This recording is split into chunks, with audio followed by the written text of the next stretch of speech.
Seorang pria terlihat diikat tepat di gerbang kota Torusi. Pria ini diadili seperti akan dieksekusi. Salah satunya pria ini, dia seperti pemimpin dari kelompok ini. Dia berkata seperti nostalgia setelah tak lama mengunjungi kota itu. Pria yang terikat itu bernama Sayama. Entah dia melakukan kesalahan apa, tapi dia jelas meminta pengampunan dari Tenka. Tenka hanya melakukan perintah. Dia tak punya pilihan selain menembaknya. Tepat di bawah bulan purnama yang bersinar terang. Siapakah pria ini? Kita cari tahu sama-sama. Selamat datang di Mangaversa. Beralih ke seri selanjutnya, Mangaversa bawain manga Saburoku Santa Namonaki Karasutachi. Seperti yang sudah dijanjikan, Mangaversa bawa manga baru. Manga ini menceritakan 3 tokoh ini di saat Boya Harumichi telah meninggalkan kota dan Tsukishima Hana belum masuk kesusuran. Seperti apa kelanjutannya? Let's go ke alur ceritanya. Chapter pertama, Kembang Api di musim dingin.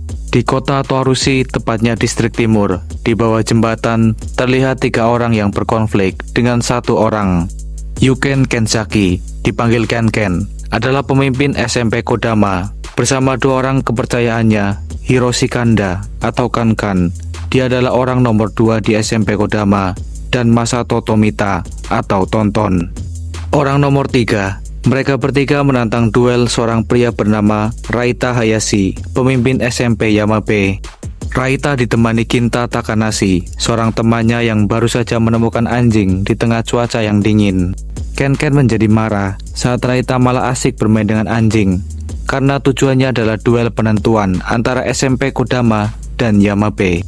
Raita meminta maaf karenanya. Ia pikir ia bisa memberi perlawanan serius dan mungkin akan jadi duel terakhir melawan SMP Kodama setelah konflik yang panjang. Ken-Ken menjadi tak sabar, dia ingin segera menghajar Raita. Dengan tertawanya yang kecil, Raita senang dengan semangat Ken-Ken. Untuk beberapa saat, trio Kodama merasa janggal saat seorang pria bernama Amata tak bersama Raita.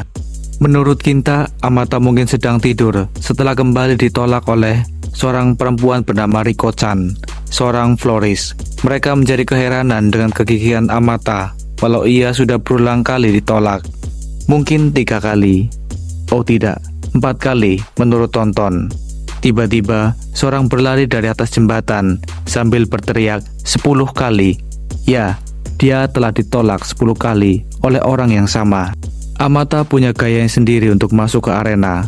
Alih-alih lewat jalur normal, dia malah memilih lompat dari ketinggian. Tentu momen itu menjadi menegangkan bagi orang yang melihat. Terlebih dari tinggi segitu, pastinya bikin kesemutan.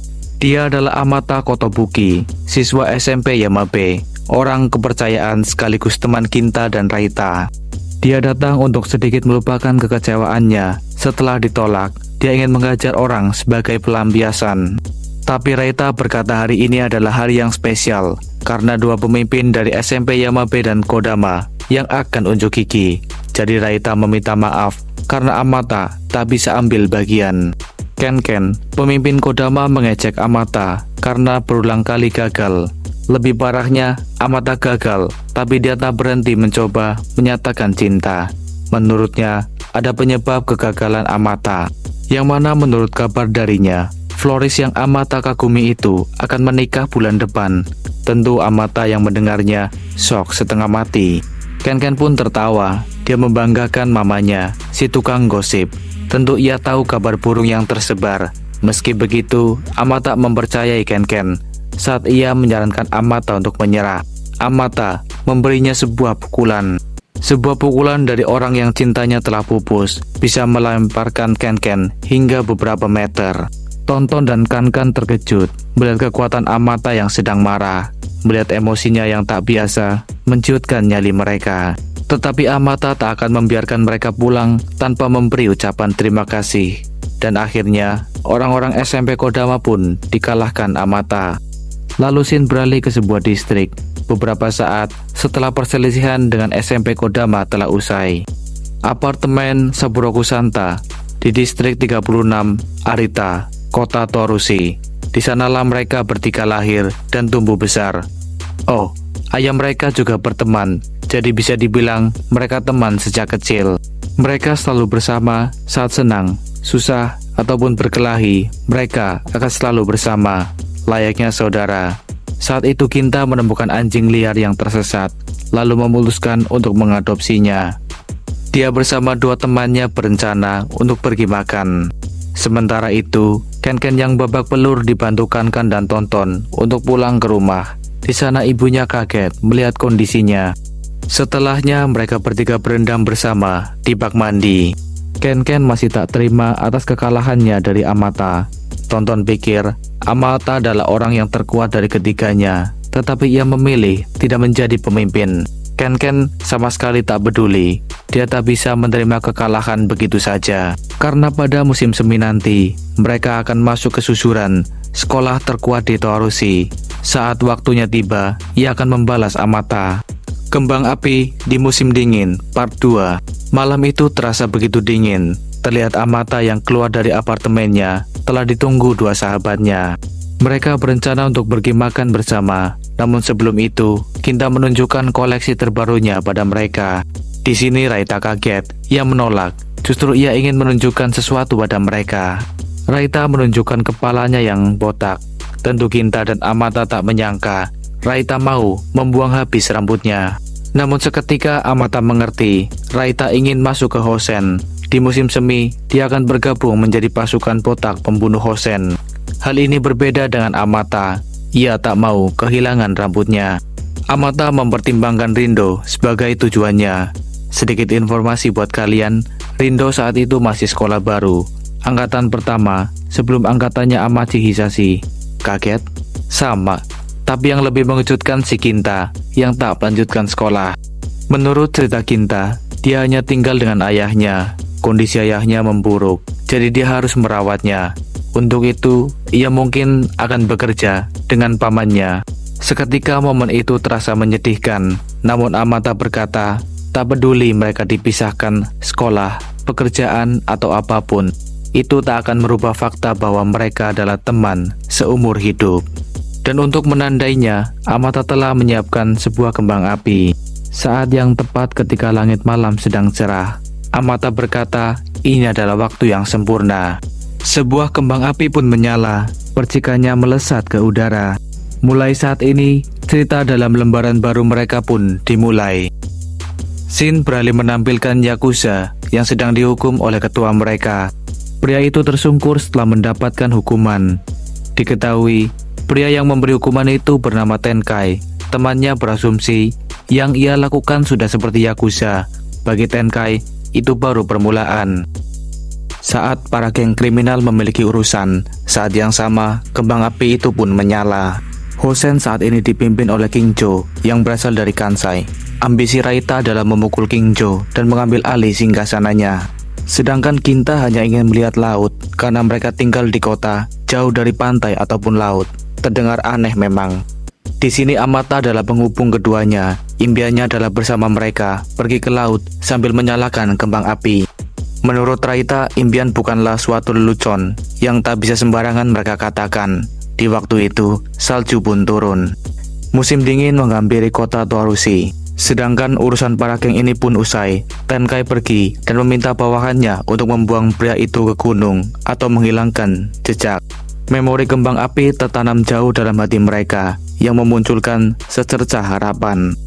Untuk tiga orang ini terkunci dalam ikatan yang tak bisa dipisahkan ketika roda kehidupan serta takdir mulai berputar di tahun depan di kota Toarushi. Tahun yang dipenuhi pertempuran sengit dan tantangan besar. Saat musim semi tiba, Amata Kotobuki sudah memakai seragam Rindo. Raita yang sudah memakai gakuran Akademi Hosen, serta Kinta yang mulai bekerja menjadi tukang kayu bersama pamannya. Disinilah kehidupan mereka dimulai. Chapter 2, Permulaan. Kembali ke apartemen distrik 36 kota Toarushi. Terlihat di sana Raita yang memuji set PC milik Kinta. Meski ia sendiri tak tahu cara menggunakannya. Raita yang penasaran mencoba memainkan keyboard Kinta. Di sini Kinta juga telah memberi nama untuk anjingnya bernama Travis. Alasannya karena rambut anjing itu mirip seperti Travis Bickle di film Taxi Driver.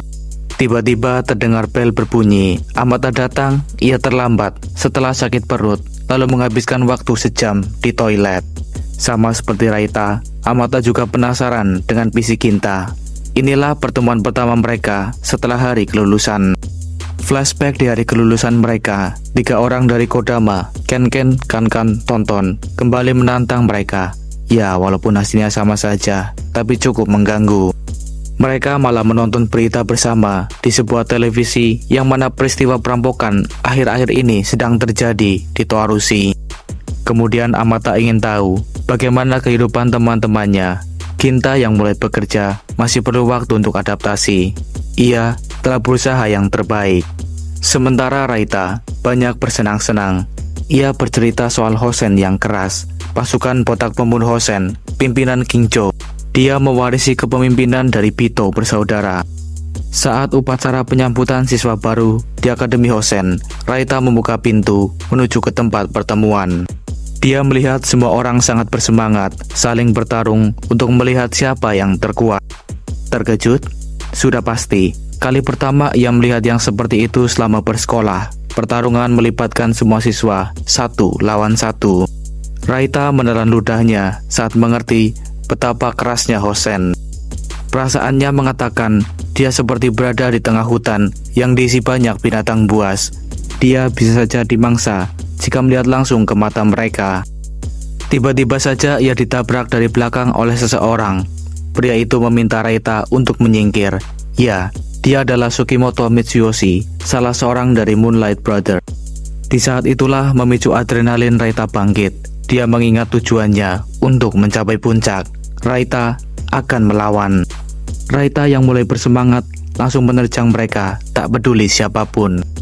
Pertarungan para freshmen disaksikan langsung oleh sophomore, di mana saat itu salah satu tangan kanan Kingjo juga hadir. Ebana Katsutoshi menghitung. Di aula Hosen itu tersisa 6 orang, di mana salah satunya adalah Raita dan Mitsuyoshi. Katsutoshi mengumumkan pertarungan 6 orang akan dilakukan mulai besok.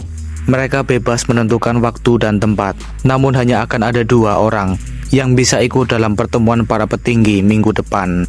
Salah seorang dari mereka tak terima dengan keputusan itu. Menurutnya akan lebih baik jika mereka bertarung sampai akhir dan menyisakan 2 orang lainnya. Dia menolak perintah seniornya itu. Katsutoshi mengatakan itu adalah perintah langsung dari pos Akademi Hosen, Kingjo. Jo sangat membenci orang yang melawan perintahnya. Mendengar nama Kingjo, mereka kaget. Kana Yamajo atau Kingjo. Seketika para freshmen mendengar nama Jo, mereka terdiam.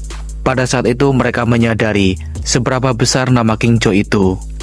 Akademi Hosen sendiri menjadi salah satu sekolah berisi para berandalan berbahaya yang terkenal kuat dan solid serta disiplin. Semua orang tahu mereka tak punya kekuatan untuk melawan dan tak mungkin menyingkirkannya. Jadi mereka memilih diam dan tunduk. Amata yang mendengar penuturan Raita menjadi kagum. Pertarungan para orang superior untuk menentukan 2 orang penguasa freshmen. Raita sangat berambisi untuk menjadi yang terkuat di kalangan freshmen, bertemu Kingjo dan membawa Hosen ke puncak. Amata juga tak kalah. Dia bertemu dengan orang-orang kuat di sana. Amata yang saat itu menghadiri upacara penyambutan siswa baru. Dia merasa bosan dengan upacara itu, jadi dia memilih pergi berkeliling. Kemudian dia mendengar keributan di belakang. Beberapa orang siswa sophomore mengintimidasi seorang freshman, tetapi freshman itu tetap tenang menghadapi ocehan seniornya itu. Amata melihat kejadian itu.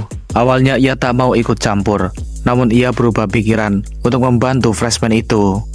Namun yang terjadi, para senior Rindo itu dihabisi oleh seorang freshman. Amata terkejut saat melihat freshman yang ia lihat ternyata bukan orang sembarangan. Setelah mengalahkan para seniornya hampir tanpa berkeringat, aura yang mengerikan. Amata sangat yakin pria pendiam itu punya kekuatan yang tak bisa dianggap remeh. Diketahui pria itu adalah Bando Hayato dari SMP Hato. Bahkan ia tak mengerti mengapa Bando bisa masuk ke Rindo, dijuluki Pangeran Mohawk. Bando Hayato adalah adik dari Bando Hideto, nama yang pastinya cukup terkenal bagi pecinta Cross X Wars. Bando yang dulu dikenal dari Susuran, juga salah satu raja dari The Front of Armament generasi ketiga. Bahkan adiknya si Hayato ini dijuluki orang terkuat di generasi mereka. Awalnya Amata pikir jika menguasai Rindo, ia akan menghindarkan dirinya dari masalah yang tak perlu. Tetapi sepertinya sulit karena Bando ada di sana. Raita malah bersemangat, setidaknya Amata takkan bosan. Sebenarnya Amata tak ingin bertarung karena ia akan dijauhi para gadis nantinya. Kedua sahabatnya mengerti tujuan sebenarnya mengapa Amata memilih Rindo. Beberapa hari kemudian, terlihat segerombolan orang yang baru saja mendapat upah atas usaha mereka. Pria bertopi terlihat membayar 3 orang suruhannya dan tampak mereka puas dengan kinerja mereka. Seorang pria yang tampaknya memiliki bisnis terselubung berencana menyingkirkan para yakuza dengan membayar orang. Ia tak menyangka orang-orang di Toarushi mau melakukan hal demikian dengan bayaran yang rendah. Tampaknya pria ini memiliki rencana balas dendam kepada seseorang. Oke, sekian dulu alur cerita manganya. Kita lanjut di chapter berikutnya. Jangan lupa klik tombol subscribe, like, share, dan komen sebanyak-banyaknya. See ya!